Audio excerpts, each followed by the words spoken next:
Tu ne seras jamais un grand leader si tu dis tout. Les grands leaders cachent certaines choses importantes. Tout leader doit avoir un noyau. Si tu n'as pas un noyau, tu es un mauvais leader. Tu ne dirigeras jamais bien si tu es un théoricien qui ne descend jamais sur terrain pour voir les problèmes. Vous devez savoir que leader, ce n'est pas toujours celui qui a le titre. Ce n'est pas toujours celui qui a le titre de chef. Parce que tu peux être un chef, mais tu n'es pas un leader. Le leader, c'est celui qui a l'influence sur le groupe. Et précisément, celui qui a l'influence positive, parce qu'il y a des mauvais leaders qui conduisent les autres dans le mal. Ainsi, tu peux être le chef, mais tu n'influences pas le groupe, mais celui qui est ton adjoint influence le groupe, c'est lui qui est le leader. Si tu es le chef et on ne t'écoute pas, mais on écoute celui qui n'est pas le chef, c'est lui le chef, parce que c'est lui qui a l'influence. Souvent en Afrique, nous avons un problème.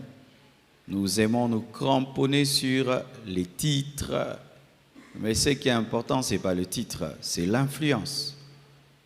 Il y a des gens qui n'ont aucun titre, mais qui sont influents plus que ceux qui ont des titres. Au Nigeria, par exemple, lorsque on ne paye pas les impôts, on ne cherche pas un ministre pour dire au peuple de payer les impôts. On va chercher le pasteur Adeboyi, qui a la plus grande église au monde, qui a une église des millions de personnes. Et lui, il parle à ses fidèles, il leur dit de payer l'impôt, et ça fait que tout le monde paye l'impôt parce qu'il a l'influence qu'un ministre n'a pas. Ainsi, il y a des gens qui sont des chefs et qui sont aussi des leaders, dans le cas où tu as le titre et tu as l'influence. Mais si tu n'as que le titre et tu n'as pas l'influence, tu n'es pas un leader. Deuxièmement, ce qu'il faut savoir, c'est que le problème que nous avons aujourd'hui dans le monde, c'est un problème de leadership. Tout ce que vous voyez dans ce monde est un problème de leadership. Dieu est un leader. Satan est un leader. Dieu établit l'homme comme leader sur la terre. L'homme, au lieu de respecter les principes de son leadership, pêche contre Dieu et il perd son leadership. C'est alors que Satan devient le prince de ce monde. Vous devez savoir qu'au départ, Satan n'était pas le prince de ce monde. Le prince de ce monde, c'était Adam. Mais quand Adam a péché contre Dieu, il a perdu le pouvoir de son leadership et Satan a pris ce pouvoir et il a détruit ce monde. La guerre qu'il y a dans ta vie, c'est une guerre de leadership. Dieu veut avoir ton cœur, Satan veut avoir ton cœur. Dieu veut t'influencer et Satan veut t'influencer. C'est un problème de leadership. Lorsque tu vas dans une nation développée, sache qu'elle a un bon leadership. Quand tu vas dans une nation sous-développée, sache qu'elle a un mauvais leadership. Même dans les familles heureuses ont un bon leadership, un bon père, une bonne mère qui dit à ses enfants, étudiez, travaillez dur, soyez disciplinés et vous voyez une famille grande. Que ce soit dans les églises, quand une église grandit, une communauté grandit, c'est le leadership. Même un département. Quand on voit un département qui va bien, allez vérifier, le président a un bon leadership.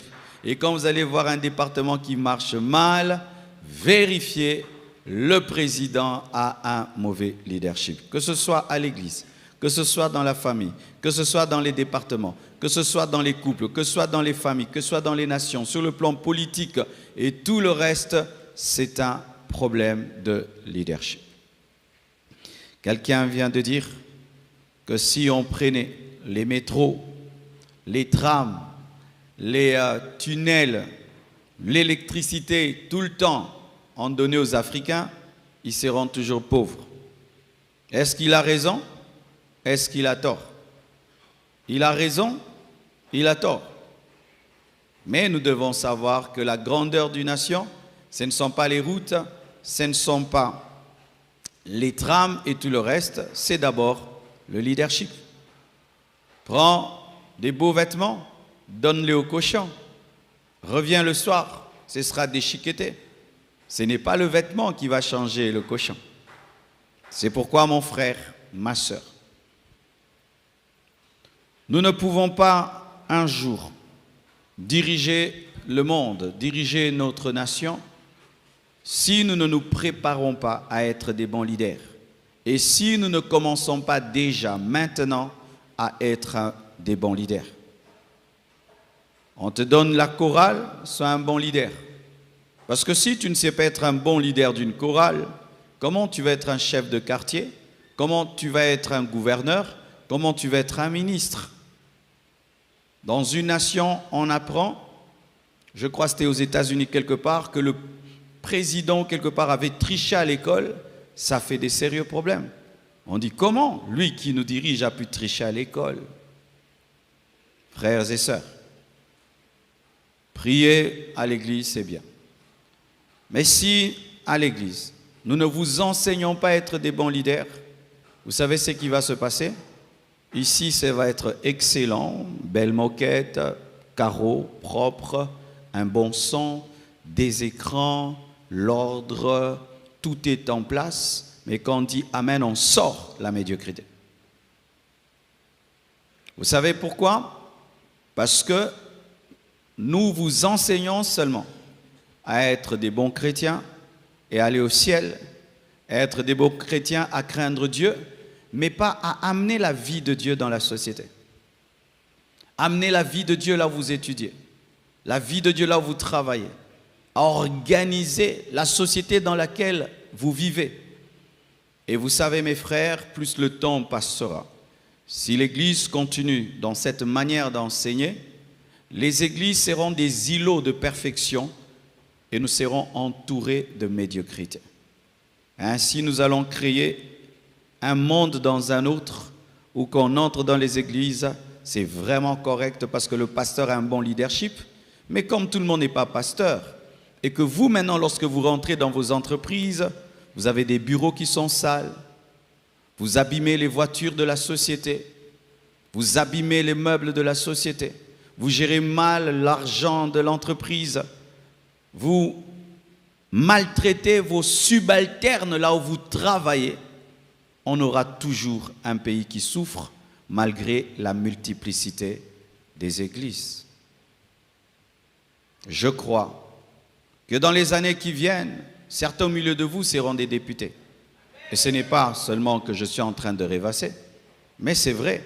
Certains au milieu de vous seront des ministres. Qui sait même, certains au milieu de vous seront des présidents.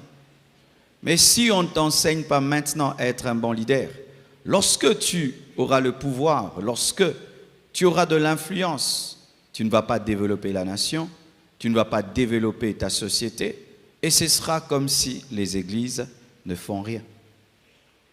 Vous n'êtes pas tous appelés à prêcher derrière une chaire. Vous êtes certains appelés, mes frères, à développer ce pays, à développer cette nation. Est-ce que vous vous y préparez? Est-ce que vous y travaillez? Négliger cela, mes frères, c'est une grande distraction. Ce soir, si nous sommes à 1000 personnes, est-ce qu'il y a au moins 1000 voitures dehors? Est-ce qu'il y a même 500 voitures? Ou même 100 voitures? Ce qui fait que lorsqu'on va dire Amen, ta réalité va te rattraper.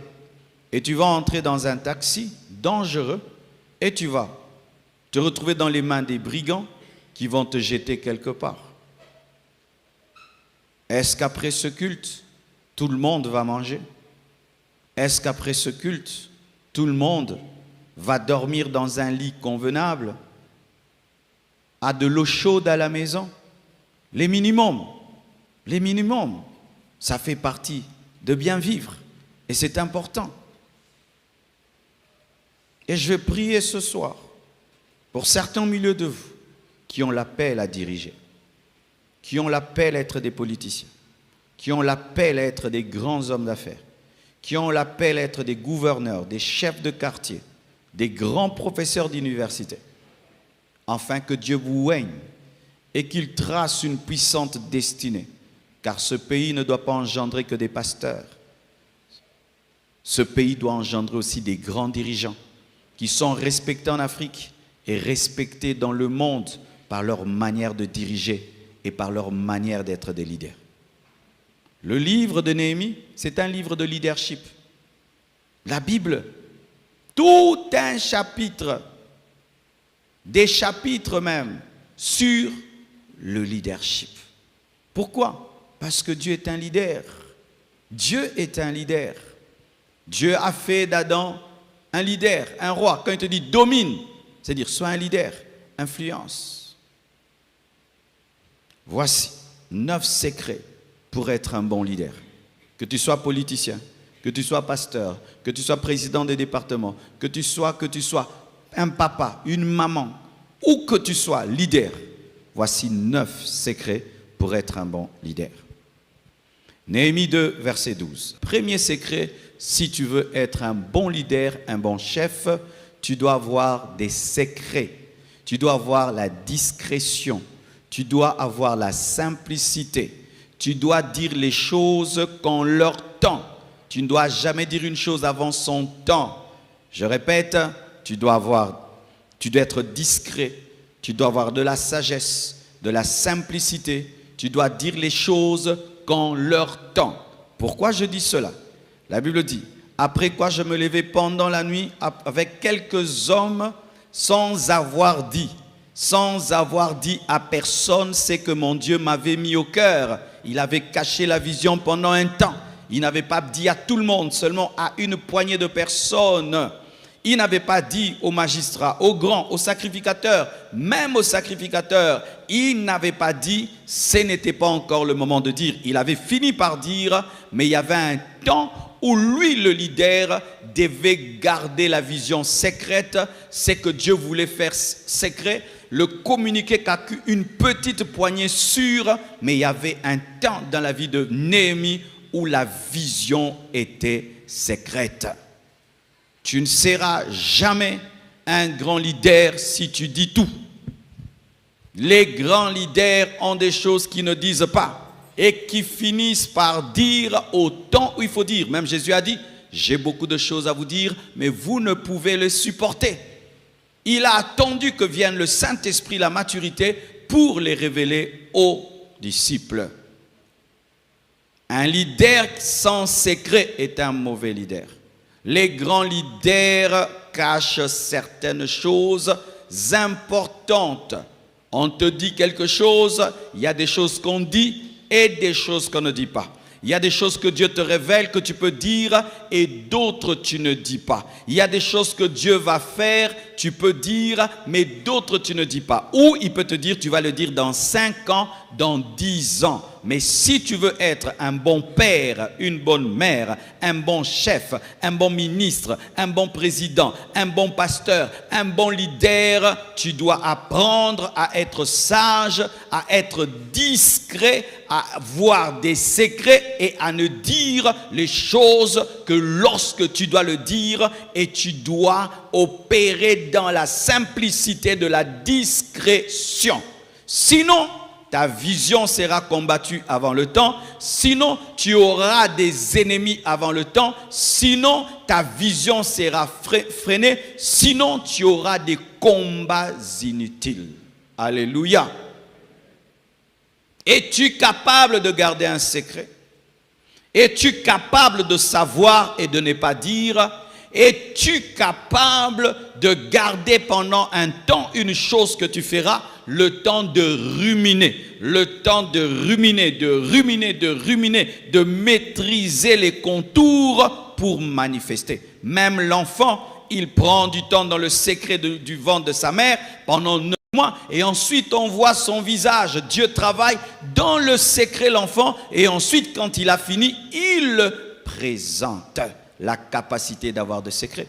Une maman doit avoir les secrets de son mari, les secrets de ses enfants. Un père doit savoir garder les secrets de ses enfants. Et même certains, tu travailles quelque part, tu es un père et on te dit qu'il ne faut pas dire. Mais tu racontes à tes enfants des choses du boulot. Tes enfants vont les raconter à leurs amis, les amis à leurs amis. Et tu perds ton leadership.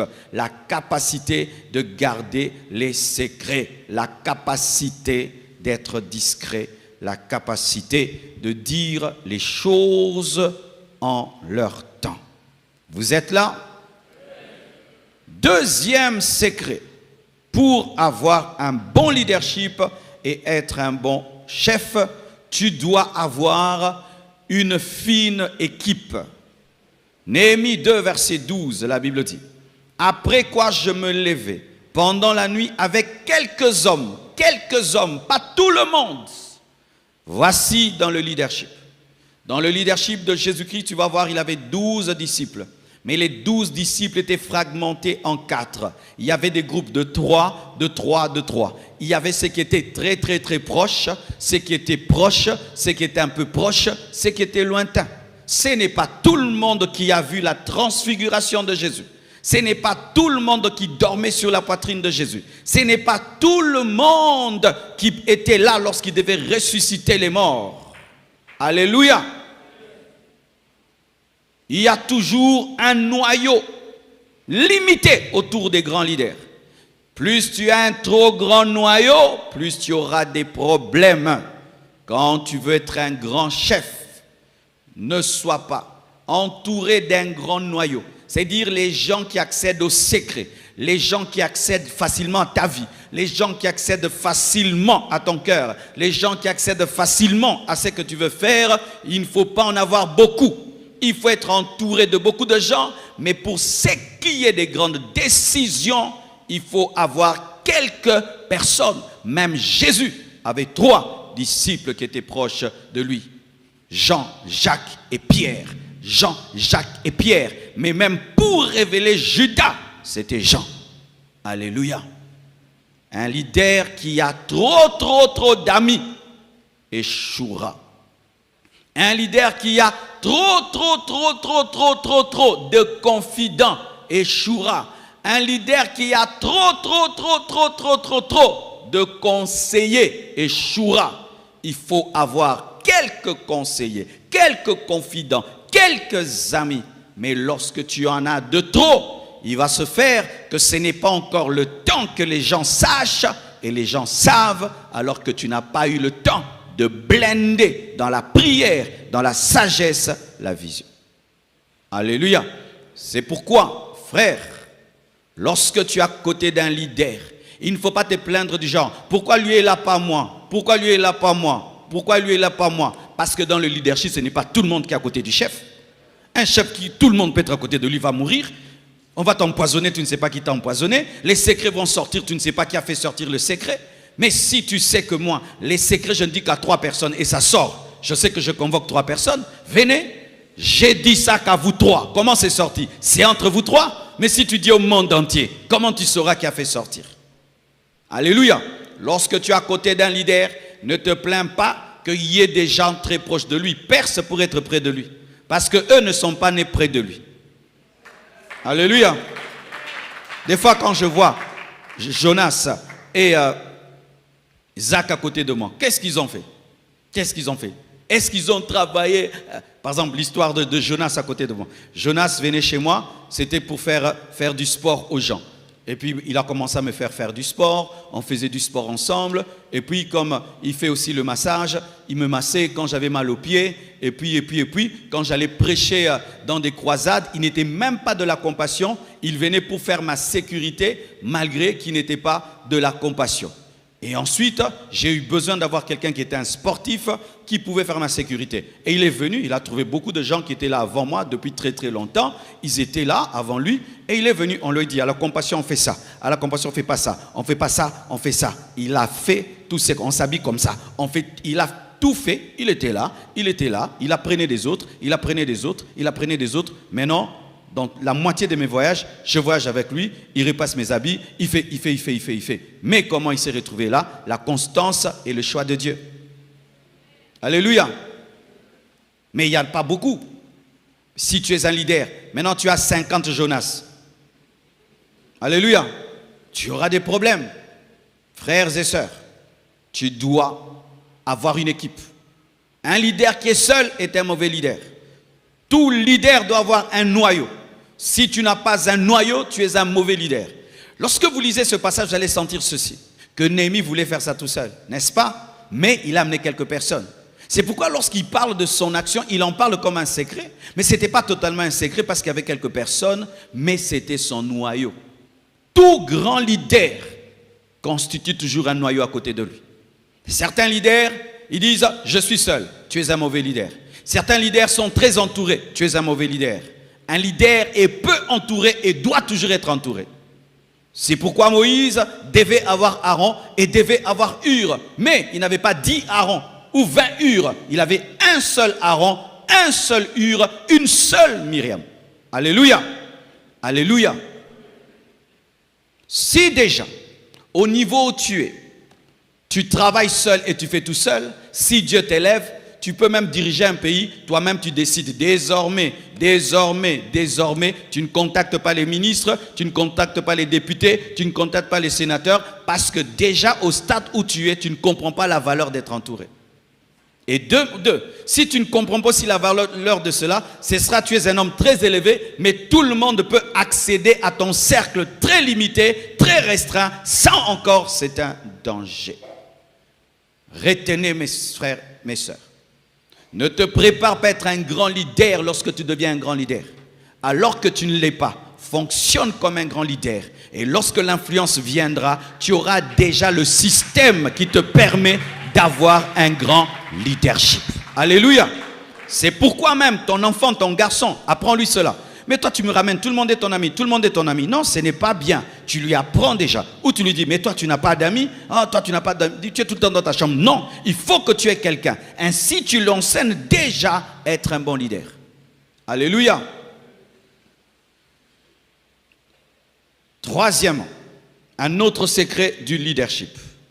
Néhémie 2, verset 13. La Bible dit, un leader, qu'est-ce qu'il fait? Il inspecte les problèmes. Avant de prêcher ici, mes frères, je viens du chantier. Je suis passé partout. Je suis entré même dans les toilettes. Je suis allé. Pourquoi? Parce que les gens viendront prier ici et ils iront dans les toilettes. Et je me suis mis à la place de ceux qui iront dans les toilettes et j'ai dit non, cette toilette est petite. Comment vous pouvez faire une toilette si petite comme ça, comme si tout le monde est Miss? C'est parce que j'ai inspecté que je me suis rendu compte que la taille de la toilette est très très petite. Et j'ai pu remarquer qu'on n'a pas prévu les personnes grasses et costauds et que si on mettait un lavabo là, dans une toilette pareille, eh bien les personnes ne vont pas entrer comme ça, elles vont entrer comme... Pourquoi j'ai pu voir? Parce que j'y ai mis mes pieds. Tu ne dirigeras jamais bien si tu es un théoricien qui ne descend jamais sur terrain pour voir les problèmes. Alléluia. Tu dois descendre sur terrain. Aller dans les toilettes et savoir que ça sent mauvais, qu'il y a une toilette qui est bouchée. Même si tu es chef, tu dois descendre en bas. Même si tu délègues le pouvoir, tu dois avoir le temps de descendre en bas. C'était les chansons du roi. Mais il quitte, il va vérifier la muraille. Alors qu'il n'est pas architecte, il n'est pas bâtisseur. C'est un échanson du roi. Considère les problèmes, observe-le, inspecte-le, étudie-le, va sur le terrain, cherche à connaître le problème, car si tu ne connais pas le problème, tu n'auras pas la solution. On a la solution lorsqu'on connaît le problème. Et des fois, le fait de ne pas descendre sur terrain fera quoi? Tu penses que c'est un petit problème alors que c'est un grand problème, et des fois tu penses que c'est un grand problème alors que c'est un petit problème. C'est l'un même des problèmes de l'Afrique. Oh, Mokonzi, il y a ça, ok. Oh, chef, il y a ça, ok. Mais quand tu ne descends pas sur terrain, lorsque tu ne peux pas toi-même tâter les problèmes, eh bien, tu auras des faux rapports. C'est quand vous voyez quelqu'un qui descend là où il y a la guerre, il n'est pas militaire, il prend son avion, il va au front, alors que sa vie est en danger. pour se rendre compte de ce qui se passe. Parce que des fois, on peut te dire qu'on a la victoire alors qu'on est en train de perdre. Néhémie est allé. Il a inspecté la muraille et il s'est rendu compte qu'elle était vraiment détruite, qu'il y avait un grand travail. Ainsi, il pouvait intérioriser que je dois bosser dur. Parce que si tu n'as pas la vraie connaissance du problème, tu vas croire que c'est facile alors que c'est difficile. Tu vas croire que tu vas le faire en un mois alors que tu vas le faire pendant toute une année. L'observation, l'inspection, la bonne étude du terrain, la connaissance des problèmes, afin d'en trouver la solution. 4. Néhémie 12, verset 13 toujours. Un leader réfléchit. Si tu n'as pas de bureau, trouve-toi un endroit pour réfléchir. Mes frères, vous ne serez jamais des grands hommes si vous ne réfléchissez pas. Aujourd'hui, les gens ne réfléchissent plus beaucoup. Nos cerveaux sont captivés par les écrans. Nos cerveaux sont captivés par les blagues de TikTok, les blagues à gauche, à droite, des nouvelles, plein de nouvelles. Tu te réveilles là, si tu n'as pas le contrôle de ton téléphone, tu auras même 1000 nouvelles qui n'ont rien à voir avec ta vie. Et ce qui fait aucune concentration sur ta vie. Combien d'heures tu passes en train de réfléchir sur ta vie? Car si tu ne peux pas réfléchir sur ta vie, comment tu vas réfléchir sur la mienne? Alléluia. Mes frères, chers Congolais, dans la vie, on n'est pas tout le temps en train de danser, de rire, de blaguer. Non, un tel peuple ne se développe jamais. Vous n'allez pas réfléchir pour comprendre votre pays, comprendre votre histoire, comprendre votre futur et réfléchir. Réfléchir sur l'avenir de vos enfants. Les enfants que vous aurez vont vivre dans quel genre de monde? Si on est en train de vendre les terres et tout le reste, vos enfants et les enfants de vos enfants, est-ce que vous prenez le temps de réfléchir sur de telles choses? Mes enfants vont vivre où? Dans ce pays? Et s'ils doivent vivre dans ce pays, comment doit être ce pays? Est-ce que vous y pensez? Nous envoyons des vidéos de blagues, on s'envoie des vidéos de blagues, on rigole, on rigole, on rigole. La journée passe, tu n'as même pas réfléchi sur ta vie. Tu n'as même pas réfléchi sur comment tu vas lancer ta vie. Tu n'as même pas un plan écrit de comment tu peux lancer ta vie. Tu n'as même pas eu le temps de réfléchir et d'écrire, je vais commencer ici et je vais aller là, et puis là, et puis là, et puis là. Non. On se réveille. On rigole, on blague, on parle des autres, on dort. Et quand tu as les moyens, si tu n'as pas une chaise et une table devant laquelle tu réfléchis, tu écris, tu es un aventurier. Je te dis la vérité. Tous les hommes intelligents ont une table et une chaise pour réfléchir. Tous les hommes intelligents ont un endroit où ils vont méditer. Et ceux qui n'ont pas les moyens vont en forêt, ils vont dans un jardin, ils vont dans un endroit pour réfléchir. Être dans un endroit où il n'y a pas de bruit, où tu réfléchis. J'habitais un quartier, mes frères. Le voisin à gauche, il met la musique. L'autre là, c'est une église. Devant là, du bruit. Je prenais mes cahiers. Je quitte mon quartier. Je vais dans une église là. Parce qu'il y a le calme, je vais étudier. Je rentre le soir chez nous parce que je dois réussir. Et je refuse de ressembler à mon quartier et je refuse de ressembler à la médiocrité de mon quartier. Ce n'est pas parce que tu es entouré des distraits que tu dois être distrait. Ce n'est pas parce que tu es entouré de médiocres que tu dois être médiocre. Ce n'est pas parce que dans ton voisinage, personne ne voit plus loin que son nez que toi tu dois faire comme eux. Alléluia.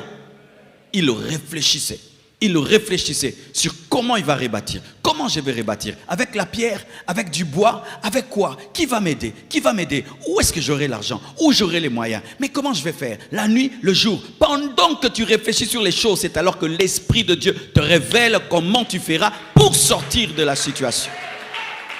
Est-ce que je peux vous dire quelque chose? Nous prions beaucoup, nous réfléchissons peu. Est-ce que je peux vous dire encore quelque chose? Que le parler en langue ne te rende pas bête. Parce que la Bible dit que lorsque nous parlons en langue, qu'est-ce qui se passe? L'intelligence est stérile. Oh. Ah oui. Quand tu parles en langue, ton intelligence est stérile. Quand tu parles en langue, tu n'apprends pas le français. Quand tu parles en langue, tu n'apprends pas à retenir les versets. Quand tu parles en langue, tu ne réfléchis pas. Il faut avoir le temps de parler en langue et le temps de parler en français et de réfléchir en lingala ou en français, mais de réfléchir. Parce que lorsque tu vas prêcher, tu ne vas pas prêcher en langue. Lorsque tu vas gouverner, tu ne vas pas gouverner en langue. Maintenant, si toi tu pries en langue et tu ne réfléchis pas, tu auras une grande spiritualité, mais tu n'auras pas l'intelligence de ce monde. C'est la vérité, mes frères. Frères et sœurs, réfléchissez-vous.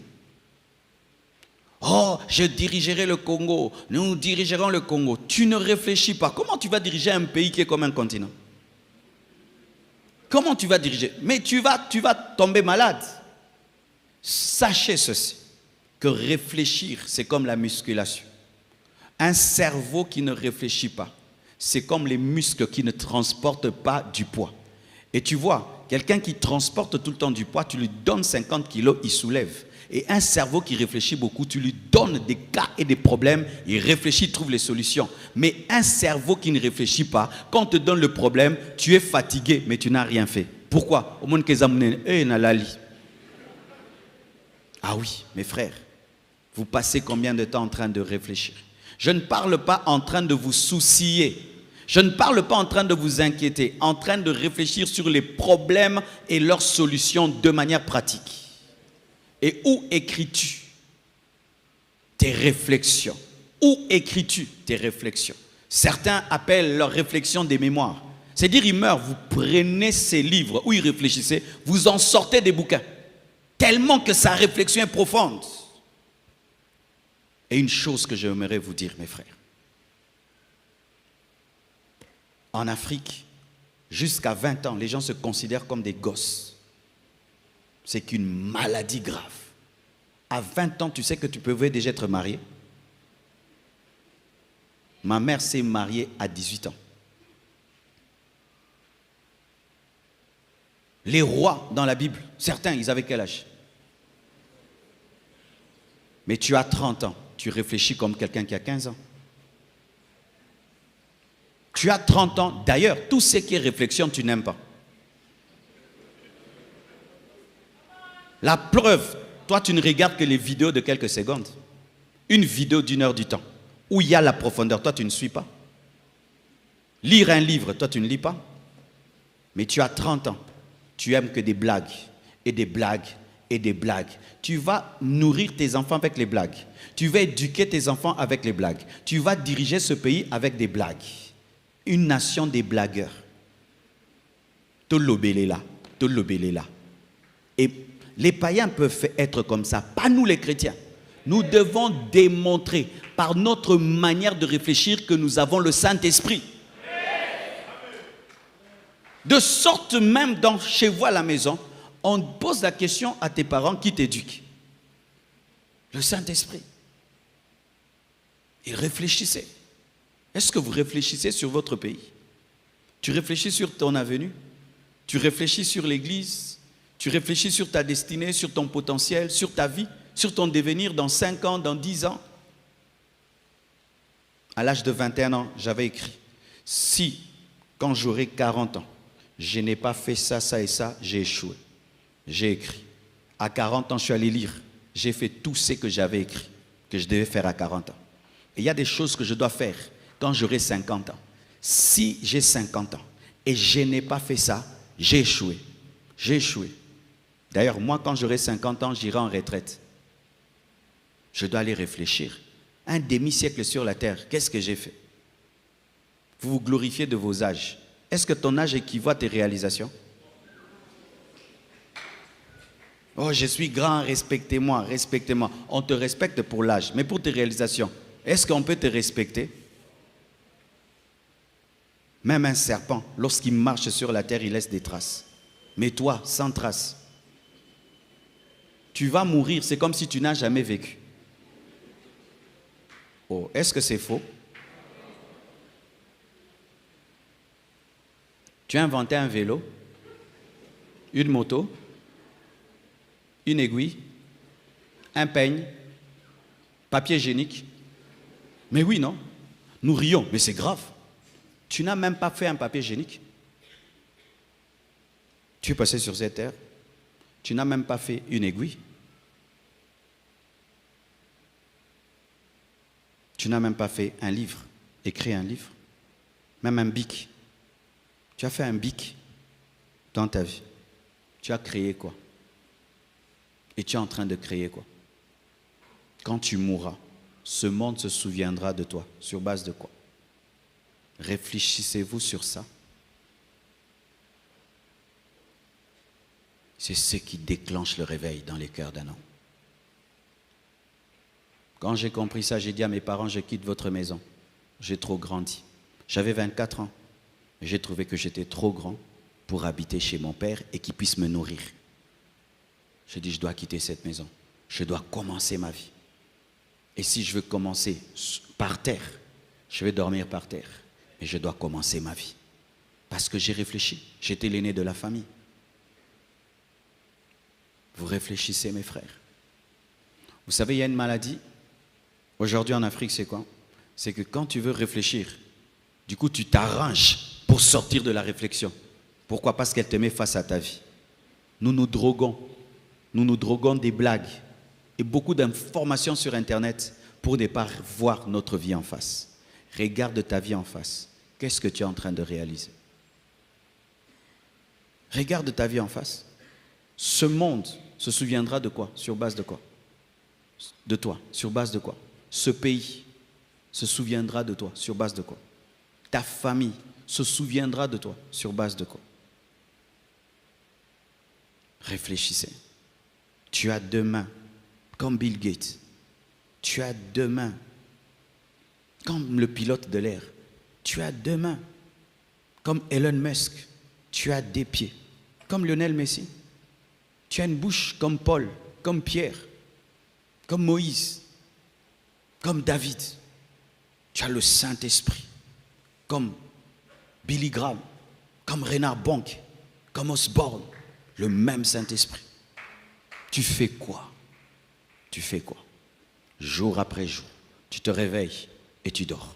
Tu te réveilles et tu dors. Et tu ne remarques pas que ta vie ne change pas. Tu sais pourquoi ta vie ne change pas? Ton niveau de réflexion ne change pas.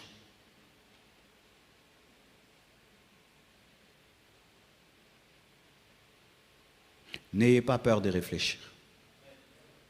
Même si réfléchir fait mal. Parce que réfléchir te permet de voir ce que les autres ne voient pas. Ça te permet de voir ce que ceux qui sont distraits ne voient pas. Et beaucoup de gens n'aiment pas ça. Alors que c'est dans la différence qu'il y a la percée. Si mon cerveau et mon esprit commencent à comprendre des choses que tout le monde ne comprend pas, déjà, c'est un pas pour être différent et pour influencer les autres. Prenez le temps de prier, de lire la Bible, mais de réfléchir. De réfléchir. On te dit, tu fais quoi? Tu pries? Non. Tu lis la Bible? Non. Tu as des soucis? Non. Je réfléchis. Je réfléchis. Devenir chrétien, ce n'est pas l'enlèvement du cerveau. Le Saint-Esprit ne vient pas désactiver la réflexion en nous. Le Saint-Esprit ne vient pas faire ça. Sans cela, mes frères, nous allons dire Amen. Des églises partout, des églises, le pays ne va pas se développer. L'Afrique ne va pas se développer parce que vous n'êtes qu'en mode prier, prier et prier, mais pas réfléchir. Comment toute cette saleté qui est là, je peux la changer en argent? Comment tous ces problèmes qu'il y a dans ce pays, je peux les changer en opportunités d'affaires? Si moi je dirigeais ce pays, qu'est-ce que je ferais et qu'est-ce que je ne ferais pas? Ce n'est pas un péché de réfléchir comme ça. Réfléchir. Je gagne autant, je dépense comme autant. Comment je peux faire pour réduire mes dépenses? Mes frères et sœurs, on m'avait offert une Jeep. Et je l'aimais bien. Et puis je me rendais compte qu'à la fin du mois, je n'avais pas de l'argent. Et puis on s'est assis avec ma femme, on a réfléchi. La Jeep nous coûtait 20 $ par jour. 600 $ par mois. Et en ce temps-là, je ne sais pas si je gagnais combien. Tout mon argent, 3/4, allait dans la Jeep. On a réfléchi, on a décidé quoi? On l'a vendue. Je m'en fous de rouler avec une belle voiture. Il faut que j'ai de l'épargne parce que j'ai des enfants. Et j'ai vendu, j'ai acheté une voiture qui ne me coûtait pas cher. Et ainsi, j'ai commencé à épargner, réfléchir. Mais toi, tu vas chasser l'esprit de pauvreté et de stagnation et des blocages et la sorcellerie du quartier, alors que ta sorcellerie, c'est ta voiture. Alléluia. Ton téléphone te coûte combien par mois? En mégas, en unités. Tu gagnes combien et tu dépenses combien? Les mégas que tu dépenses, ils t'ont fait entrer l'argent, tu ne réfléchis pas. Méga, méga, méga. Mais l'argent de méga, commence une boutique, vend du pain, au lieu d'être tout le temps sur Internet pour rien. Réfléchir entre une chaussure de 100 $ et des chaussures de 100 $ avec mon niveau de vie. Qu'est-ce que je dois acheter? J'achète des chaussures de 10 $, j'investis les 90 $ et j'achèterai demain des chaussures même de 300 $ que de paraître riche alors que tu es pauvre. Réfléchir. Mes frères et sœurs, si vous ne faites pas ainsi, lorsque j'ai eu mes premiers 1000 $ de ma vie, mes premiers 1000 $ à moi-même qu'on m'a donné, j'ai quitté mes parents. Mais il y a des jeunes ici, vous avez des 1000 $, vous êtes toujours chez vos parents. Moi, quand j'ai eu mes premiers 1000 $, tu vois, je me suis préparé toute ma vie à quitter mes parents. Quand j'ai eu la passe, j'ai marqué, je suis sorti. Jusqu'à aujourd'hui, je ne suis jamais rentré. Mais toi, chez vous, 1000 $, 2000 $, 1000 $, 2000 $, et tu es toujours là en train de tourner dans la cuisine de tes parents. Certains, l'argent que tu as eu, ils ont déjà une maison. Mais toi, l'argent que tu as eu, tu as fait des fêtes. Parce que tu ne réfléchis pas. Un jour, un homme de Dieu est venu ici. C'est quand j'ai acheté ma première parcelle. Il a dit, le pasteur Marceau est trop fatigué, il a trop prêché. Nous allons l'envoyer en vacances. L'église, par prix de compassion, m'a donné 8000 $. J'ai dit, Blanche, allez en vacances, 8000. Est-ce que tout le monde a un mot? On est allé à Maluku là-bas. On a acheté 4 parcelles de 2000 $, 2000 $. Il y a de cela 20 ans ou je ne sais pas combien, 15 ans ou 16 ans, j'ai oublié même. Mais aujourd'hui, ces parcelles-là coûtent combien? Fois 10. Mais toi, tu serais allé à Dubaï et tu allais nous envoyer des photos pour qu'on soit jaloux de toi. Maintenant, être jaloux de toi, ça te donne l'argent. On est maintenant jaloux de toi. Après, tu as l'argent quand on est jaloux de toi. Parce que maintenant, nous vivons pour rendre les gens jaloux. Bokomela maina tonga e tomeli yango. Tomeli yango. Tomeli yango, tomeli maina tonga yango. En français, on a bu l'eau de l'aiguille. L'eau de l'aiguille. Il y a des choses qui ne se disent qu'en français, qu'en lingala.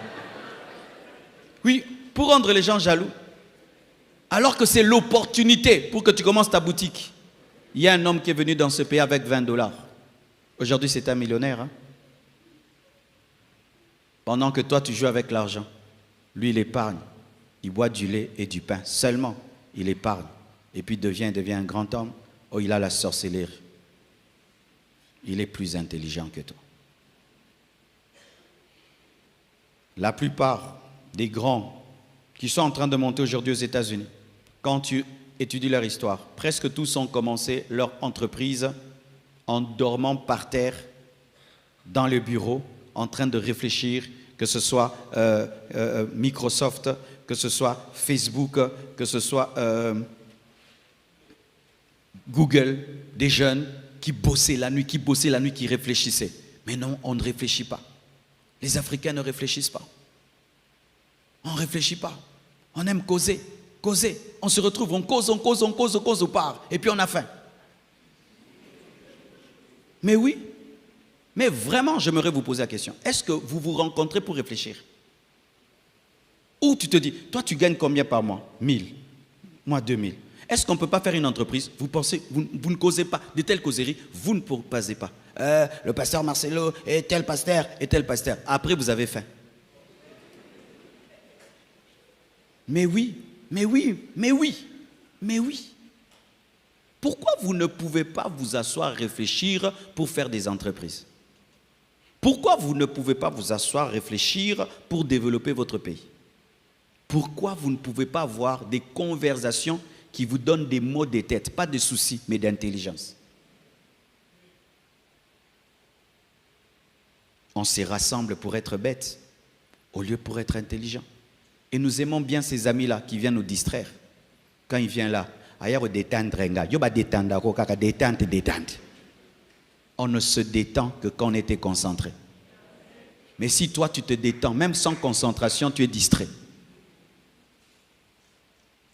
Je suis en train de vous dire ce que moi je fais dans ma vie. Je suis en train de vous dire ce que je fais dans ma vie. Car si, frère, tu ne maximises pas le cerveau que Dieu t'a donné, alors tu as une boîte vide. Si tu ne maximises pas ce qui est là-dedans, alors toi tu n'as qu'un visage. Là-bas, rien ne marche. Qu'on te prenne ça qu'on nous donne. Mais oui. Quelle est la dernière fois, mon frère, que tu as vraiment réfléchi et tu as senti que ton cerveau a travaillé? Quelle est la dernière fois où tu as réfléchi des choses qui développent pour toi, pour ta famille, pour ta nation, pour ton église? Quelle est la dernière fois?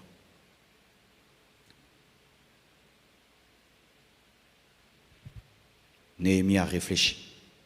Cinquièmement, Néhémie 2, verset 12. Après quoi, je me levai pendant la nuit avec quelques hommes, sans avoir dit à personne ce que mon Dieu m'avait mis au cœur de faire pour Jérusalem. Il n'y avait avec moi d'autres bêtes de somme que ma propre monture. Néhémie 2,15. Je montai de nuit par le torrent et je considérai encore la muraille. Puis je rentrai par la porte de la vallée et je fus ainsi de retour. Remarquez ceci, au verset 12, on dit la nuit, au verset 15, on dit la nuit. Néhémie travaillait des fois la nuit. Un grand leader des fois. Et souvent, il travaille la nuit. Presque tous les hommes influents travaillent la nuit. Pourquoi? Parce que la nuit, tout le monde est calme. Il n'y a pas d'embouteillage. Il n'y a pas de dérangement. Il n'y a pas de bruit. Et il y a la totale concentration. Prenez l'habitude, des fois, mes frères, pendant que tout le monde dort, de sortir de votre chambre, de sortir de votre lit pour aller travailler. Beaucoup de grandes révélations s'obtiennent la nuit. Beaucoup de grandes révélations s'obtiennent la nuit. Parce que ceux qui te dérangent dorment. Le commun de mortels dort. Regardez même dans cette ville. Nous avons des embouteillages, n'est-ce pas? Mais quand on commence à aller vers 21h, 22h, 23h, il y a toujours des embouteillages. Si vous ne savez pas, mes frères, même dans ce pays, il y a 2 Kinshasa. Vous savez qu'il y a des gens dans ce pays, pendant que je prêche là, ils dorment. Ils dorment. Quand on arrive à 23h, ils sortent. Parce que là, il peut faire 4 courses. Parce que, frère, en matière d'argent, si tu ne peux faire qu'une course par jour, comment tu vas être riche? Tu quittes ta maison à 7h, tu arrives à 18h. Quand tu rentres, tu es KO. Mais si tu as besoin de rencontrer 4 personnes, comment tu vas faire? Vous allez vous fixer des rendez-vous la nuit. Quand tout le monde dort, quand les hommes normaux dorment et se réveillent, il peut faire 20 minutes, il quitte sa maison, il va en ville, il traite un dossier, il quitte là, il traite un dossier. Essaie un jour de te réveiller la nuit et de rouler. Il y a des voitures qui sortent que tu n'as jamais vues. C'est lorsque eux prennent en main la ville. Il y a des gens, tu ne les rencontreras jamais de toute ta vie. C'est seulement la nuit. Un jour, la nuit, j'ai rencontré quelqu'un. Je ne l'ai jamais vu depuis que je suis dans ce pays. Il sort. Mais quand les hommes normaux dorment, parce que lui n'a pas le temps de durer dans les embouteillages. Mais s'il y a des embouteillages de véhicules Il y a aussi des embouteillages, des bruits, des embouteillages des paroles. D'ailleurs, maintenant, les gens disent, on est dans les bruits.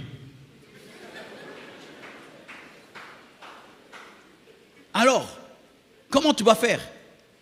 Même ce qu'on appelle aujourd'hui, on appelait les Fumubuku. Ce sont ces jeunes très intelligents avec lesquels on étudiait. La plupart étudiaient quand? La nuit. La nuit. Les premiers de la classe, la plupart du temps, étudient quand? La nuit. Si toi, la nuit, c'est toujours dormir, fais très attention. Un basketteur, on lui demande quel est ton secret. Il dit, lorsque les autres arrivent à 6 heures, moi j'arrive à 4 heures. Alors, il me trouve déjà avec 2 heures d'entraînement de plus. Si tout le monde dort, toi aussi tu dors, toi aussi tu dors, tu ne seras pas différent. Il y a des temps dans la vie. Tu dois sacrifier ton sommeil pour avoir des idées que le bruit te prend. Et je t'assure, tu penses quelqu'un qui doit créer un avion, il peut commencer à dormir chaque nuit. Quelqu'un qui veut créer une voiture électrique, il va dormir chaque nuit. Quelqu'un qui veut changer le monde chaque nuit, parce qu'il y a des idées qui te commencent à 17 heures, qui finissent à 3 heures du matin. Même la prédication, il y a des messages, tu commences comme ça, c'est un séminaire d'1 mois. Et pour le finir, tu commences à 18 heures, tu finis à 3 heures du matin. La plupart des dimanches quand je viens ici, je ne dors pas. Je ne dors pas. Je ne dors pas. Je dois choisir entre être spirituel, impacté et dormir. Même Jésus, il priait toute la nuit. Il travaillait la nuit. Surtout vous, qui êtes dans des maisons petites, 2 chambres, mais 20 personnes. Je te donne une stratégie. Quand ces 20 personnes dorment, toi réveille-toi. Prends possession de la maison pour travailler, pour lire, pour étudier, pour écrire, pour faire des choses sans qu'on te distraie. Surtout lorsque tu es entouré de personnes qui veulent ton échec. Apprends à travailler lorsque ces personnes dorment. C'est pourquoi même certains qui construisent dans ce pays, ils construisent quand? La nuit, pour qu'on ne puisse pas voler leur manière de travailler. Si toi, toutes les nuits tu dors, tu seras un petit leader. Les grands sacrifient des fois leur sommeil. Je dis des fois, pas toujours. Des fois leur sommeil, parce qu'il n'a pas fini de travailler. Ta vie ne doit pas être dirigée par la montre. Ta vie doit pas être dirigée par le soleil qui se couche et qui se lève. Ta vie doit être dirigée par le rêve et la vision. Un jour, on pose la question à une musicienne d'ailleurs. Une musicienne, elle était en train de tourner un film. Elle a oublié même de dormir. Elle a oublié de dormir. Tellement qu'elle était accaparée par son rêve de faire un film, elle a oublié que dormir existe. Mais une païenne. Mais des fois, nous dormons. Tu n'as même pas travaillé. Tu es fatigué. Fatigué de fatigue. Fatigué de fatigue. C'est pourquoi tu as des cauchemars. Et un secret que je te donne. Si tu vas dormir et tu vois que le sommeil te fuit, pose-toi la question. Quel problème vous avez? Il se peut qu'il dise, j'étais trop dans ta vie. Maintenant, je m'en vais. Tu dois travailler. Alléluia. Car des fois, quand tu manques de sommeil, la manière de dormir, c'est de travailler. Tu sors de ton lit et tu vas travailler, tu trouveras le sommeil. Maximisez vos nuits. Maximisez vos nuits. Il y a des livres que tu ne peux lire que la nuit. Parce que si tu commences à lire la journée, quelqu'un t'appelle, quelqu'un te cherche, tu déposes. Même la Bible, la plupart des gens qui ont fini leur Bible, la lisent quand? La nuit. La nuit. La plupart des hommes de prière, la nuit. La nuit, la nuit. Néhémie, 2 fois, la nuit, il dit, la nuit. Pourquoi? Parce que les ennemis dorment. Sambala dort. Gershom dort. Frères et sœurs, ne soyez pas normaux, vous aurez une vie normale. Je vous répète, ne soyez pas normaux, vous aurez une vie normale.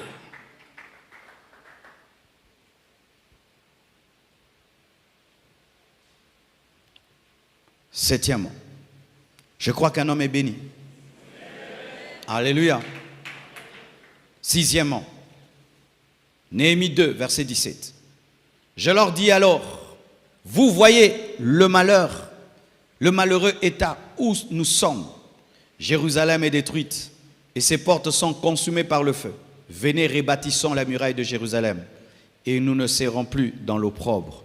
Et je leur racontais comment la bonne main de mon Dieu, là maintenant il commence à raconter, après avoir gardé le secret, la bonne main de mon Dieu avait été sur moi et quelles paroles le roi m'avait adressées. Ils dirent, lèvons-nous et bâtissons. Et ils se fortifièrent dans cette bonne résolution. Un bon leader doit être un bon communicateur.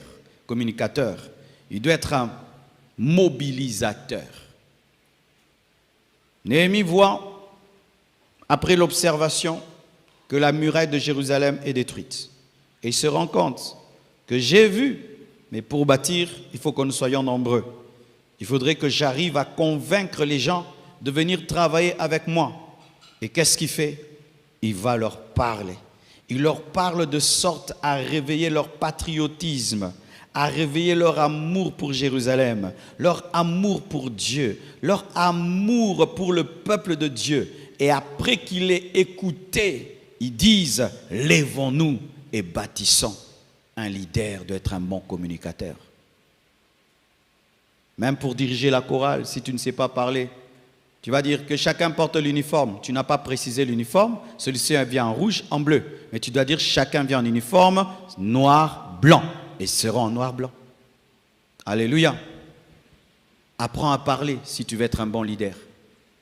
Apprends à parler. Et si les gens souvent se plaignent de ta manière de parler, si ces personnes sont objectives, corrige. Alléluia. Corrige. Travaille l'art de parler.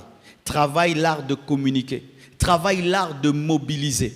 Travaille l'art de donner aux gens l'envie de faire ce que Dieu t'a dit et ce que tu trouves bon. Travaille cela. Ne dis pas, celui qui veut, il fait. Et celui qui ne veut pas, laisse. Alléluia. Vous me donnerez raison. Vous me donnerez raison.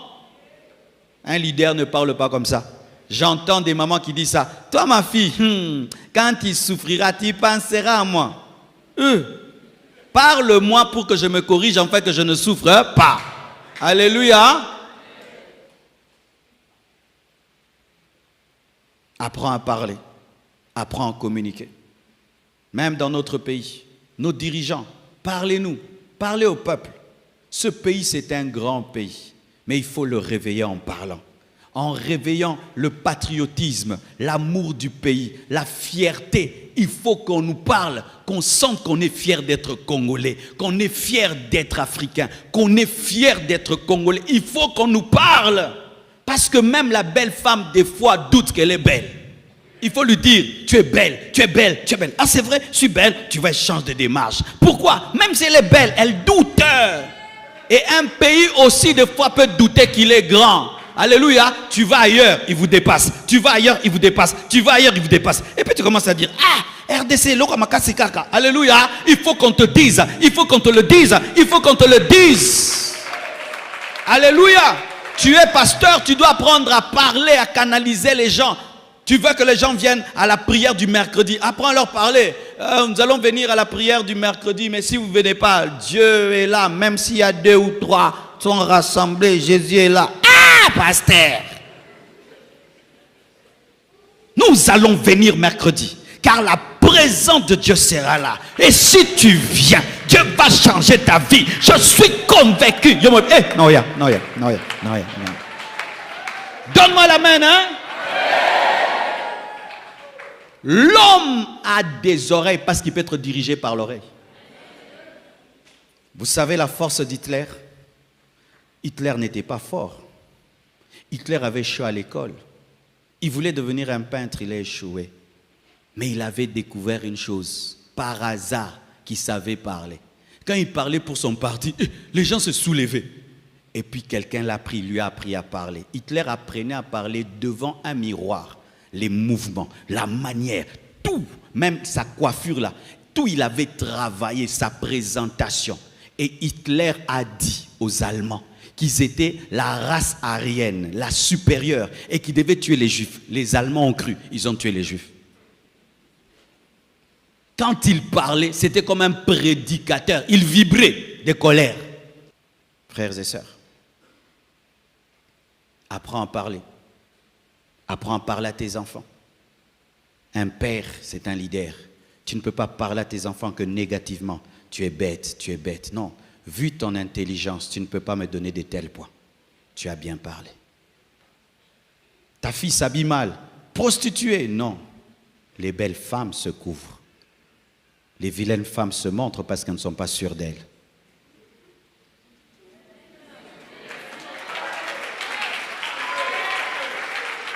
Du coup, tu la élèves et puis elle change de vêtements. Alléluia. Apprends à parler. Tu es un homme, apprends à parler à ta femme. Toi, tu es un papa tout le temps, je suis le chef. Mais tu as déjà vu un lion crier tout le temps qu'il est le lion? Tu n'as pas d'autorité. Un homme qui crie tout le temps, c'est moi qui paye cette maison, c'est moi qui vous nourris. On sait que tu nous nourris. Même nos ventres savent que tu nous nourris. Mais si tu rappelles tout le temps que tu nous nourris, tu es un petit homme. Amen, maman.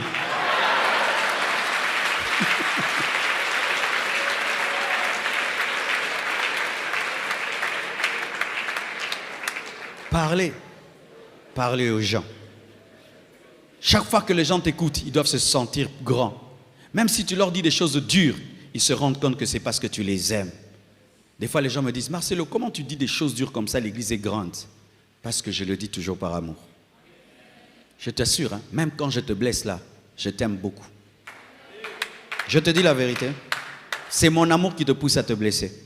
Parce que ça m'énerve qu'un homme aussi intelligent que toi, tu as 35 ans, tu habites toujours chez papa. Je suis vraiment en colère. C'est pourquoi je t'ai dérangé. C'est mon amour pour toi. Parce que je dois te réveiller. Tu sais quand tu aimes quelqu'un et le feu est en train de prendre la maison, tu le réveilles, il ne se réveille pas. Tu vas le gifler, n'est-ce pas? Mais est-ce que cette gifle-là, c'est la gifle? C'est l'amour. C'est pourquoi quand tu viens à l'église, lis Kofi Penza. Mais quand tu rentres, il ne faut pas me haïr. Je t'aime. Parce que je vois que tu es en train de tuer ta vie. Tu t'endors. Tu vas devenir le mendiant de tes amis. Tu vois ce mendiant-là, ce garçon-là que tu vois là, qui est toujours en train de chercher ses amis. Viens, tout le temps ensemble, tout le temps ensemble. Tu vas devenir ce genre de personne hein, qui rappellent aux autres qu'ils ont étudié ensemble. Qu'est-ce que tu vas me rappeler qu'on étudie ensemble? Et surtout en maternelle en plus. Tu veux devenir ce genre de personne qui rappelle aux autres qu'on étudie en primaire ensemble, en maternelle ensemble. Et il a oublié même ton nom et ton visage et tu dois ramener la photo passeport. Tu veux devenir ça? Non. Dis non. Dis je réussirai. Et je commence maintenant. Je fais travailler mon cerveau. Je fais travailler mon cerveau. Je fais travailler mon cerveau. Alléluia. Dis à ton voisin, ceux qui réussissent ont des têtes comme toi. Ils ont des pieds comme toi. Ils ont des mains comme toi. Ils ont un esprit comme toi. Ils ont une âme comme toi. Ils ont un cerveau comme toi. Ce sont des hommes comme toi. Ce sont des hommes comme toi. Ce sont des hommes comme toi. Ce sont des hommes comme toi. Chaque fois dans ma vie qu'un homme fait quelque chose de grand, je veux vérifier s'il est un homme. Et quand je constate que c'est un homme, je prie Dieu. Est-ce que ça appartient aussi à ma destinée? Il dit oui, je le ferai parce que je ne suis pas venu sur la terre pour accompagner quelqu'un. Je ne suis pas venu sur la terre afin de raconter l'histoire d'un autre homme. Mais je suis venu aussi pour marquer ma génération, marquer ma nation, marquer l'Afrique et les extrémités de la terre. Je ne suis pas venu sur la terre seulement pour lire les livres des autres. Je suis venu aussi pour écrire des livres, afin qu'on puisse aussi lire mes livres. Je ne suis pas venu sur la terre afin de donner des exemples. Tel a fait, tel a fait. Moi aussi, je suis venu pour qu'on dise comme Marcelo, comme Marcelo, comme Marcelo. Mon frère, il est temps que tu te réveilles. Il est temps que les Africains se réveillent et qu'on arrête de prier seulement et qu'on puisse réfléchir.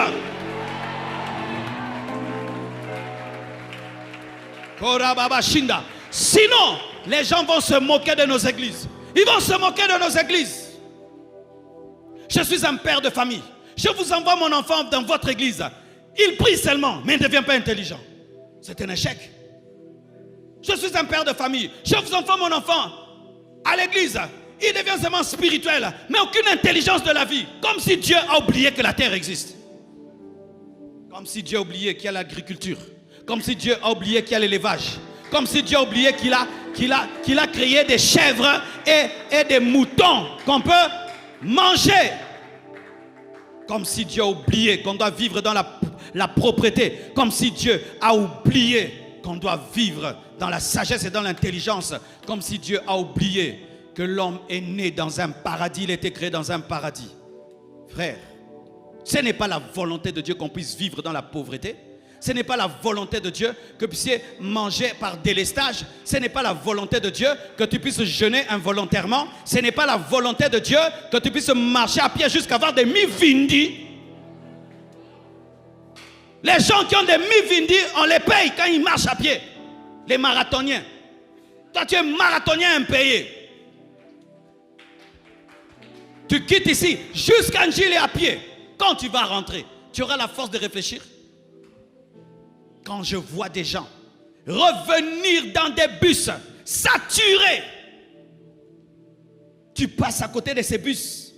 Tu te dis, cet homme, quand il va rentrer à la maison, il aura la force de prier, il aura la force d'étudier, il aura la force de réfléchir. Il ne pense qu'à une chose, arriver à la maison, dormir. Un bus de 100 personnes, ils sont à 150 personnes dedans. Debout, asphyxiés, parce que le cerveau se nourrit d'oxygène. Comment il va devenir intelligent?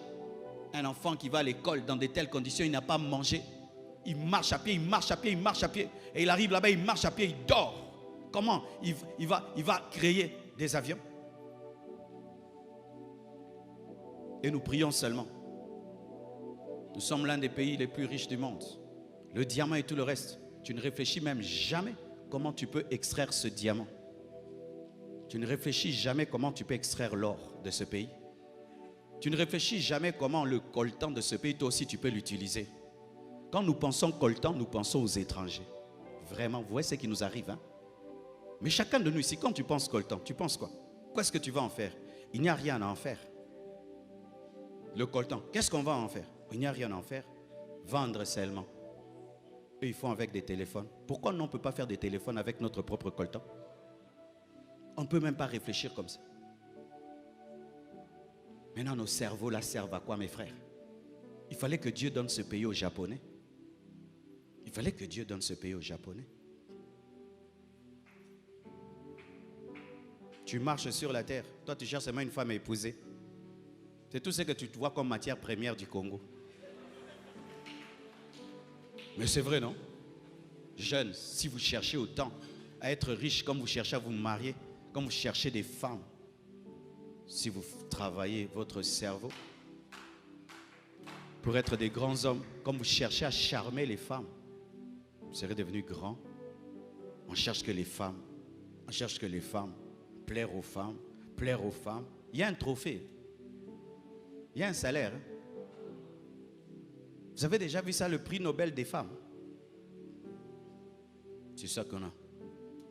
Charmer les femmes, charmer les hommes. Les femmes, comment attirer l'homme? Comment attirer l'homme de ta vie? Comment attirer le diamant aussi? Comment commencer un supermarché aussi? Non, la femme de ta vie, l'homme de ta vie. Et puis, après qu'on se marie, on fait des bébés pauvres comme les papas pauvres. Mais c'est ça, non? Des bébés pauvres comme les papas pauvres. Chez toi, à la maison, tu peux planter là. Tu peux avoir, mais tu ne plantes même pas. N'est-ce pas que nous jetons même des graines comme ça pousse? Ça ne donne même pas une seule idée. Hein? On coupe même l'arbre là qui a poussé. Ça crée les désordres dans les jardins. Ma femme avait 2 lapins. Aujourd'hui, elle en a même 15, 20, 30. J'ai dit, ma femme, mais fais l'élevage. Décoration. Je me dis vraiment, le jour que nous irons au ciel, les Congolais nous seront reçus spécialement. Ils sont arrivés. Ceux à qui Dieu a tout donné mais qui n'ont rien fait. Entrez quand même. Mais oui.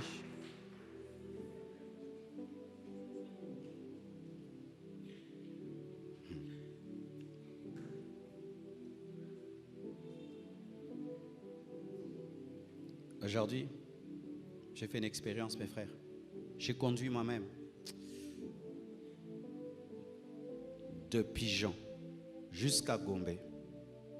On ne faisait que me demander l'argent. Par qui? Des gens qui sont plus forts que moi. Qui peuvent même me taper. Ils ont arrêté ma voiture. Je ne dois pas bouger. Je dois donner l'argent. Ils ont comme droit recevoir l'argent sans travail. Mendier et demander est devenu un sport national. Les gens s'habillent pour aller demander. Et si tu ne donnes pas, il est en colère. Ils planifient dans leur vie qu'ils réussiront au travers d'autres. Comme toi, tu as planifié que tu réussiras par ta sœur qui est en Europe. Vous pensez que tous ceux qui sont en Europe sont riches? Vous pensez que tous ceux qui sont partis sont riches? C'est dur l'Europe, hein? C'est très dur l'Europe. Et toute ta vie, tu la places en train d'attendre que quelqu'un puisse t'aider.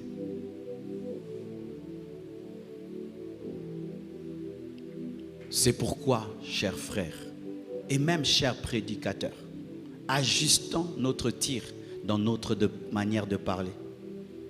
Néhémie a parlé de sorte à faire de sa vision la vision du peuple.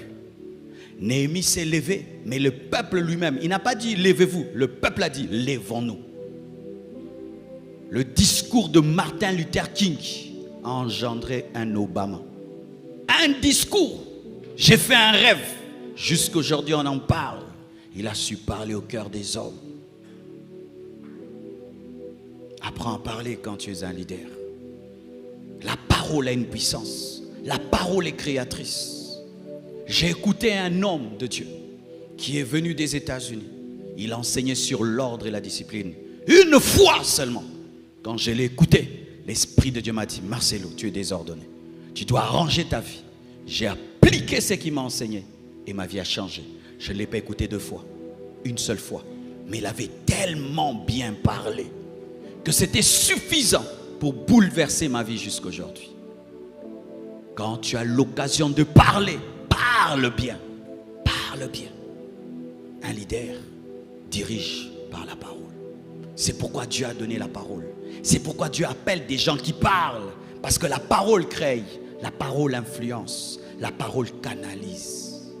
Un peuple à qui on ne sait pas parler va dans tous les sens. C'est pourquoi un leader doit canaliser les énergies du peuple en sachant lui parler. Veille sur ta bouche quand tu es un leader. Car tu peux détruire ou tu peux bâtir en parlant. Néhémie a parlé et ils se sont levés. Il n'a forcé personne, mais il était tellement convaincant que les gens ont dit, nous entrons dans cette vision. 7e, Néhémie 2, verset 12. Après quoi, je me levai pendant la nuit avec quelques hommes sans avoir dit à personne ce que mon Dieu m'avait mis au cœur de faire pour Jérusalem. Il n'y avait avec moi d'autres bêtes de somme que ma propre monture. Verset 18. Je leur racontai comment la bonne main de mon Dieu avait été sur moi et quelles paroles le roi m'avait adressées. Ils dirent, lèvons-nous et bâtissons, et ils se fortifièrent dans cette bonne résolution. Après avoir bien communiqué, être un visionnaire, un mobilisateur. 7e, tu dois être en avance, tu dois être devant, tu dois être un modèle. Néhémie se levait et le peuple a dit, lèvons-nous. Il s'est d'abord levé, ensuite le peuple s'est levé. Il n'a pas demandé au peuple de se lever sans se lever lui-même. Il n'était pas assis pendant qu'il demandait au peuple de se lever. Lui-même d'abord s'est levé, ensuite le peuple s'est levé. J'aimerais même faire une parenthèse, chers dirigeants. Comment vous voulez que nous on respecte le code de la route si vous ne respectez pas le code de la route? Comment? Vous nous dites de rouler comme ça, mais quand c'est votre tour, vous roulez à sens inverse. Qu'est-ce qui se passe? Nous, si on vous suit, vous nous dites de ne pas brûler le feu rouge. Vous brûlez le feu rouge. Vous nous dites de nous soumettre à la loi. Vous-même, vous ne vous soumettez pas à la loi. Comment vous voulez qu'on puisse se soumettre à la loi? Lorsqu'on veut diriger, il faut être devant. C'est pourquoi tout pasteur qui n'est pas un modèle ne peut pas diriger l'église. Tout pasteur qui n'est pas exemplaire ne peut pas diriger l'église. Un père, toi-même tu couches avec des petites filles et puis tu dis à tes garçons d'être chastes, ça va marcher? Un père qui couche avec des petites filles et tu vas dire à tes filles, soyez vierges, ça va marcher? Ça ne va pas marcher. Le leader est devant. Néhémie s'est levé d'abord. Ensuite, le peuple s'est levé. Ne demande pas aux gens de faire des choses que toi-même tu ne fais pas. Ne demande pas aux gens de faire des choses que tu refuses de faire. Ils seraient incapables de te suivre. Moïse a interdit au peuple d'épouser des femmes étrangères. Lui-même a épousé une Éthiopienne. Ça a créé la rébellion. Aaron et Myriam se sont levés. C'est vrai que Dieu les a frappés, mais Moïse avait mal fait. Quand tu es leader et tu dis de faire une chose, toi-même tu dois la faire. Commence toi-même à la faire. Ensuite les autres te suivront. Commence d'abord à te mettre debout. Ensuite les autres se mettront debout. L'une des choses qui tue l'Afrique et qui tue les églises et qui tue les familles, c'est qu'on demande aux gens de faire, mais soi-même on ne fait pas. Soi-même on ne fait pas. Soi-même on ne fait pas. On prêche, mais on fait le contraire. On établit des lois, on fait le contraire. Et qu'est-ce que le peuple fait? Il nous suit, pas dans ce que nous disons, mais dans ce que nous faisons. Si tu veux diriger tes enfants, tu veux diriger ta femme, toi qui es un homme, tu dois être un modèle pour elle.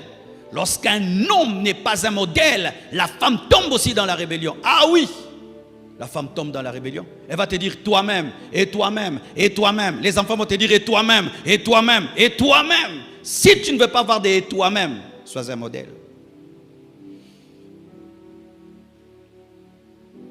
Les gens ne démissionnent plus. Ailleurs, les gens démissionnent. Ils démissionnent. Je n'ai pas été un bon leader modèle. Lui-même, il quitte. Non, on ne quitte jamais. On ne quitte jamais. On n'a pas d'honneur, on n'a pas de fierté. On n'a pas d'honneur et de fierté. Un grand pasteur en Australie, il s'est retrouvé dans une chambre avec une femme. Les gens ont découvert cela. Lui-même s'est suspendu. Il a dit, je laisse l'église, je ne peux plus vous diriger. Il a mis un autre pasteur. Il est parti. La fierté, l'honneur. Mais nous, les gens, divorcent, rédivorcent, archidivorcent. Et continuent à prêcher, à imposer les mains et à bénir des mariages et enseigner sur les couples. Bon, courage, hein? Bon, courage. Et ce qui m'étonne, c'est le peuple qui les suit. C'est le peuple qui suit de telles personnes. Lorsque je peux faire du mal à ma propre femme, qu'est-ce que je ferai à ta femme? Lorsque je peux faire du mal à mes propres enfants, qu'est-ce que je ferai de tes enfants? Si je ne peux pas supporter ma femme, tu penses que je peux te pousser à supporter la tienne? Le jour que tu auras des problèmes dans ton couple, et tu vas maintenant voir un pasteur qui n'a pas supporté sa femme, quel conseil il va te donner? Qu'est-ce qu'il te dira? Qu'est-ce qu'il te dira? Fais comme moi. Soyez exigeants envers les gens qui sont devant vous. Je répète, hein, moi, ce n'est pas tout le monde qui peut être devant moi. Si tu veux être devant moi, tu dois être un modèle. Tu n'es pas un modèle, tu ne seras pas devant moi. Parce que si tu es devant moi et tu es derrière moi, alors j'ai reculé. Il s'est levé, ensuite le peuple s'est levé. Tu diriges la chorale, toi-même tu ne viens pas aux répétitions, tu ne sauras plus les diriger. Hein. Les présidents absents, lui ne vient jamais. Et puis dimanche, do, do, do, do. Tu ne vas pas les diriger. Tu sais qui va les diriger? C'est celui qui vient. Parce que celui qui est constant prend la place de celui qui est absent. Cher chef, tu es l'absent, l'absent, l'absent. Celui qui est présent prendra ta place parce que la nature a horreur du vide.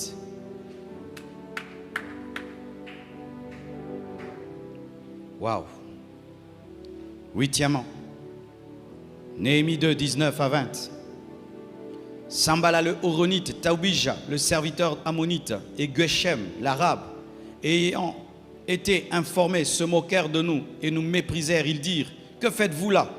Vous révoltez-vous contre le roi? Et je leur fis cette réponse, le Dieu des cieux nous donnera le succès.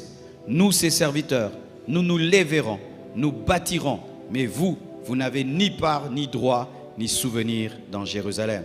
Un bon leader sait marcher et avancer malgré les oppositions. Et il sait répondre à ceux qui le découragent et aux détracteurs. Dans l'influence, tu auras toujours Sambala.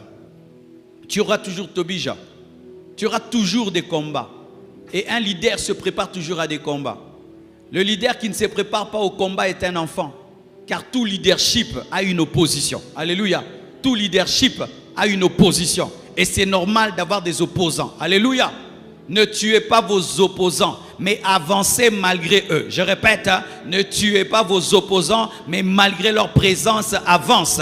Construis la muraille même si Sambala et Tobija te découragent. Avance même si les gens sont contre toi. Et démontre que tu es meilleur par le travail. Démontre que tu es meilleur par le travail. C'est la muraille construite qui fera la différence. Je répète, c'est la muraille construite qui fera la différence. Lorsque les gens te combattent, ne perds pas ton temps à les écouter, mais toi bosse. Mais toi bosse. Et toi bosse encore et bosse encore. Et avec le temps, ils se rendront compte par tes résultats et par tes fruits que c'est toi que Dieu a établi. Ne perds pas ton temps à écouter ceux qui te découragent, mais leur découragement doit être transformé en motivation afin que tu puisses travailler davantage.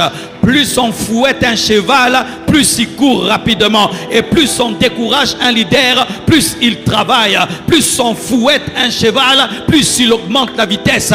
Et plus on s'oppose à un véritable leader, plus il est concentré, plus il bosse. Et il bosse. Pourquoi? L'opposition révèle que tu as une vision. L'opposition révèle que tu n'es pas n'importe qui. Parce qu'on ne combat pas le vent, on ne combat que les grands hommes. On ne combat que les grands hommes. Lorsque tu sens que les gens ne font que te combattre, c'est parce qu'ils sentent ton influence.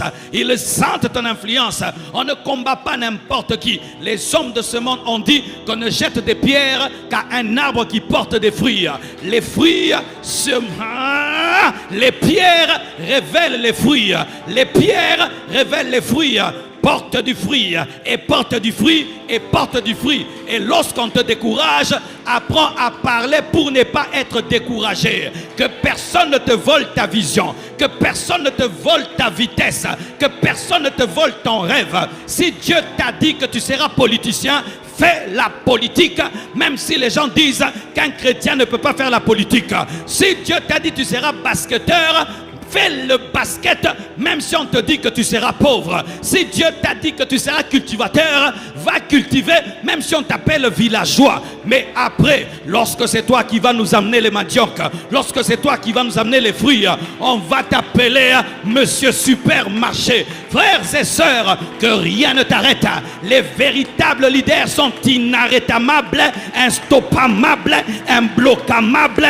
Tu bloques, il passe. Tu bloques, il saute. Tu bloques, il déplace. Mais rien ne peut l'arrêter. Que rien ne t'arrête. Si tu as un rêve qui vient de Dieu, que rien ne t'arrête. Si Dieu t'a parlé, que rien ne t'arrête. Si Dieu t'a parlé, que rien ne t'arrête. Personne ne m'arrêtera. Le Congo ne m'arrêtera pas. La jalousie ne m'arrêtera pas. Rien ne m'arrêtera. Seul Dieu pourra m'arrêter. Alléluia. C'est ça un leader.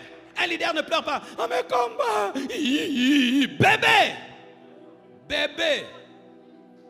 Tout leader a des combats. Et les combats peuvent venir de ta famille, peuvent venir de tes amis, peuvent venir de ton mari, peuvent venir de ta femme, peuvent venir de tes frères. Judas venait d'où? À côté de Jésus. Celui avec qui Jésus mangeait. Mais quand il est venu, Jésus a dit quoi? Ce que tu dois faire, fais-le. Charisme.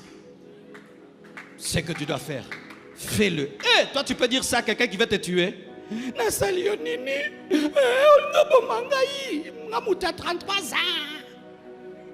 Ce que tu dois faire, fais-le.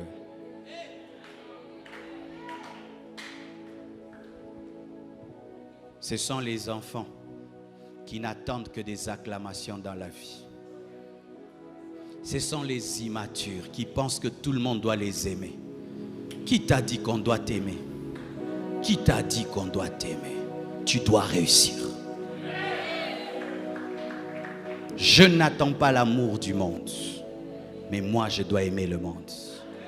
Je n'attends pas les acclamations du monde, mais je dois réussir. et je réussirai. Acclamation ou sans acclamation, je réussirai. N'avez-vous pas vu des équipes qui vont jouer dans un pays adverse? Ils jouent dans un autre pays. Ils touchent les ballons en U. Ils touchent les ballons, mais ils marquent. Et ils marquent. Et puis 5-0. Mais but à l'étranger. Mais toi, tu ne marques que... On appelle ça quoi? À domicile. Tu es une équipe qui ne marque qu'à domicile. Wow, tu marques. Les hommes grands, ils ont un mental imperturbable. Tu acclames, il avance. Tu n'acclames pas, il avance. Tu l'aimes, il avance. Tu ne l'aimes pas, il avance. Tu es là, il avance. Tu n'es pas là, il avance. Pourquoi? Il est condamné à avancer.